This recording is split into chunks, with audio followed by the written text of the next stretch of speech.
Hello, আমি ঈশিতা। কেমন আছো সবাই? আজকে সানডের সকাল, বেরিয়ে পড়েছে একটা জায়গা যাওয়ার জন্য। সুন্দর করে মেট্রোতে উঠে দেখতে পেলাম টম অ্যান্ড জেরি, আর কি চাই।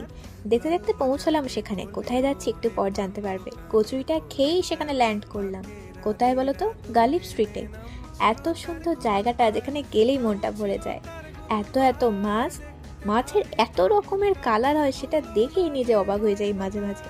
এত সুন্দর লাগছিল। এখানের মাছগুলো দেখো, একটা পিঙ্ক রঙের মাছ আছে, এত সুন্দর দেখতে। তার সাথে এত রকমের সুন্দর সুন্দর ফুল। মাছগুলো দেখেছো? দেখলে যেন মন প্রাণ এমনি জুড়িয়ে যাবে। তার সাথে এই কুচকুচিগুলো, হাঁসের মুরগির কত রকমের ছোট ছোট পাখি। তার সাথে এটা পুরোটাই পাখির মার্কেট। আর তারপর একটু এগিয়ে দেখলাম এই ছোট্ট ছোট্ট পুচকুগুলোকে। আর সবচেয়ে পছন্দের জায়গা, এদের মুখটা দেখলেই যেন শান্তি হয়ে যায়। এই জবার ফুলটা দেখেছো কি সুন্দর। চলো আজকের মতো টাটা, আসি।